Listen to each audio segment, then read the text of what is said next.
आजकल कई प्रचारक अक्सर रोगों को दुष्ट आत्माओं से जोड़ते हैं, यह मानते हुए कि बीमारी हमेशा दैहिक प्रभाव के कारण होती है। यह दृष्टिकोण बाइबल के अनुरूप नहीं है और इसे गलत व्याख्या माना जा सकता है। यहां हम बाइबल के दृष्टिकोण से इसे स्पष्ट करेंगे। रोगों को हमेशा दुष्ट आत्माओं से जोड़ने का गलत दृष्टिकोण, बाइबल में यह विचार गलत क्यों है? यूहन्ना 9:13 में जन्म से अंधे व्यक्ति का संदर्भ है। यीशु के चेले ये पूछते हैं कि क्या यह आदमी अपने पापों या उसके माता पिता के पापों के कारण अंधा हुआ है? यीशु का उत्तर था, न तो इसने पाप किया और न उसके माता पिता ने, परंतु यह इसलिए हुआ कि परमेश्वर के काम इसमें प्रकट हों। इससे स्पष्ट होता है कि बीमारी हमेशा पाप या दुष्ट आत्माओं का परिणाम नहीं होती। कुछ बीमारियां परमेश्वर के कार्य को प्रकट करने के लिए होती हैं।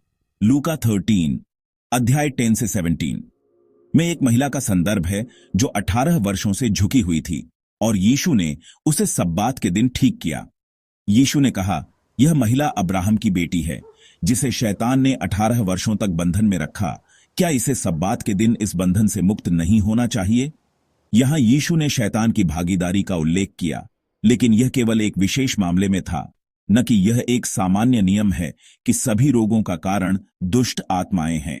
2:7-10 में पौलुस अपनी शरीर में कांटे के बारे में बताते हैं जिसे परमेश्वर ने अनुमति दी थी, जो एक प्रकार की पीड़ा थी।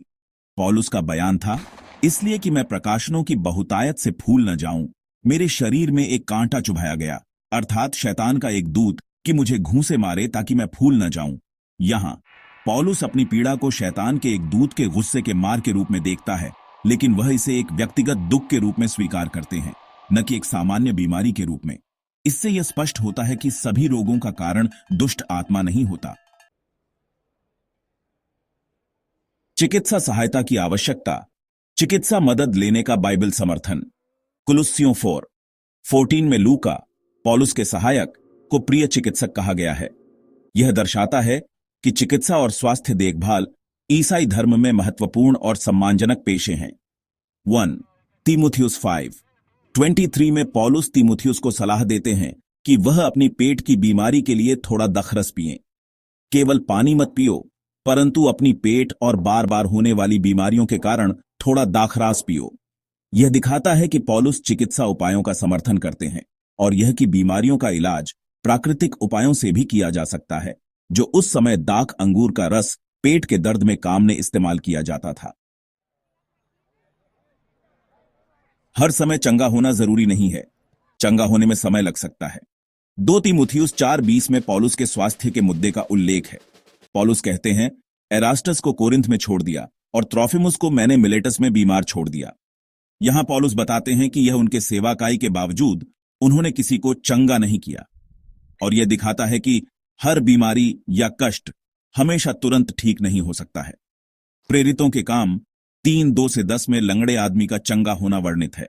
जबकि कई लोग प्रेरितों द्वारा चंगे हुए, यह दिखाता है कि हर किसी को चंगा नहीं किया गया, और यह चंगा होना परमेश्वर की इच्छा और समय के अनुसार होता है।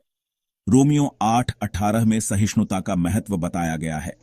मैं समझता हूं कि इस समय का दुख उस महिमा के सामने कुछ भी नहीं है जो हम में प्रकट होने वाली है। पौलुस कहते हैं कि दुख और बीमारी ईसाई जीवन का हिस्सा है, लेकिन हमें विश्वास रखना चाहिए कि परमेश्वर इन कठिनाइयों का उपयोग हमारी आत्मिक वृद्धि के लिए करेगा। हर बीमारी को इस जीवन में चंगा नहीं किया जाएगा, लेकिन परमेश्वर की महिमा के लिए हम इसका सामना करते हैं।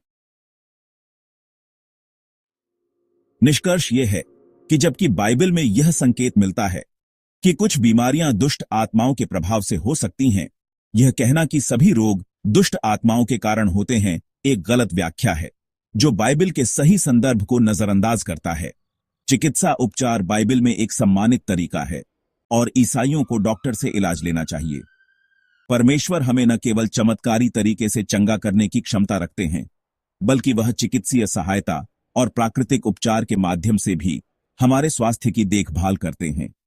चंगा होना हमेशा इस जीवन में नहीं होता, लेकिन हमें परमेश्वर की इच्छा और समय पर विश्वास रखना चाहिए और दुखों में धैर्य और साहस बनाए रखना चाहिए।